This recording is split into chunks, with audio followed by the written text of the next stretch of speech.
Ikaw po, Nainay, wala po ba kayong mas gusto para kay Tito Pepe? Ako po, hirap kasi close ko sila pareho at pareho silang mabait sa pamilya natin. Lizzie, huwag kang nakikisali dyan sa team-team na yan. Babae ka rin. Makisimpatya ka rin sa kapwa mong babae. Eh, yun nga ho yung ginagawa ko, Nainay eh. Pero si Tito Pepe kaya... Hop! Ano yan? Ako na naman ba ang topic nyo, ha? Sige na, Lizzie. Dali mo na yan sa labas. Sige po, Nainay.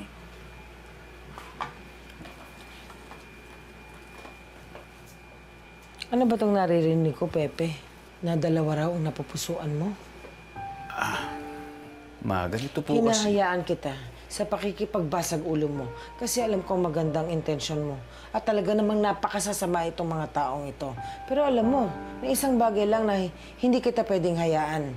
Yan ay ang manloko ng mga babae. Napakabait itong dalawang babae. Bakit mo ginaganyan?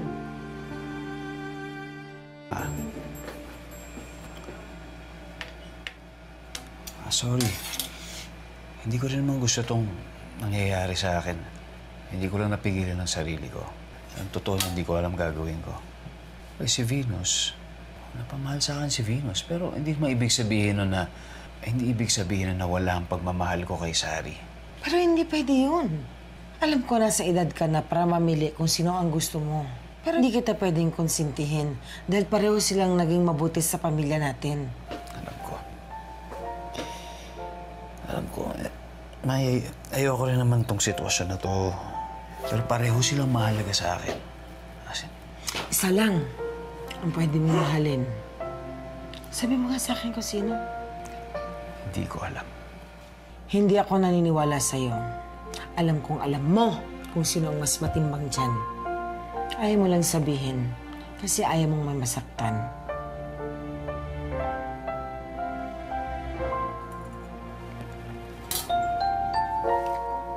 Sino sa tingin niyo? I'm sorry, gusto kong makiselebrate pa sa inyo pero kailangan ko na umuwi. But you're all safe here. May mga pulis na nagbabantay sa labas. Sorry, atid na kita. Hindi na, Pepe. May mga escort naman ako. Sigurado ka? Okay lang din naman. Okay lang ako. I'm fine. Sorry, pakiusap lang. Gusto sana kitang makausap bago ka umalis. Pati na rin ikaw, Venus. Kayong dalawa. Hingi sana ako ng konting privacy. Doon tayo. Labas pa lang tayo. Okay lang, sorry. Please. Okay lang. Venus.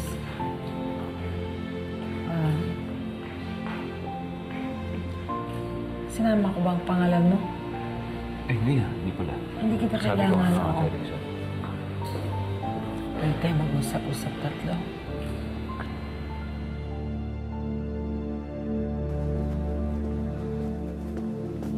Pakulo ng mama mo.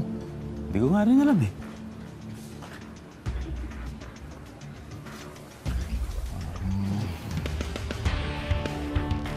Mukhang nagbaba ngayon yung dalawa doon sa loob, ah. Tapos si Aling Judy yung referee. Hindi gagawin ni Mama yun.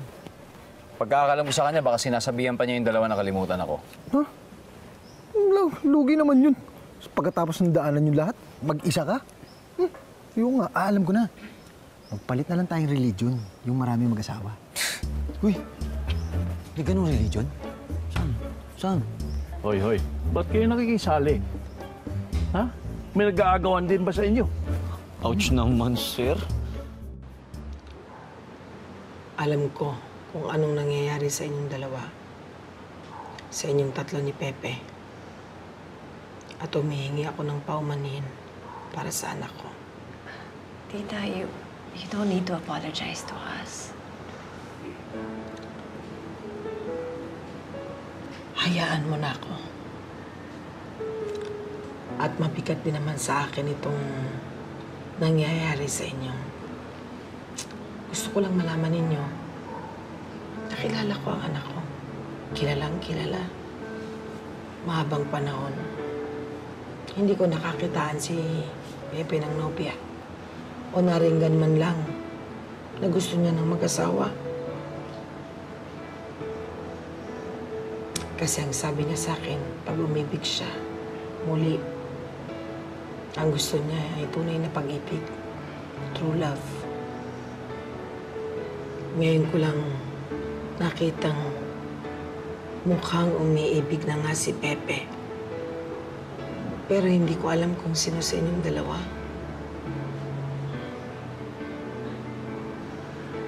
Hayaan niyong magkwento ako para mas lalo niyong makilala si Pepe. Para kung sakali na mamili siya, hindi masaktan ang isa.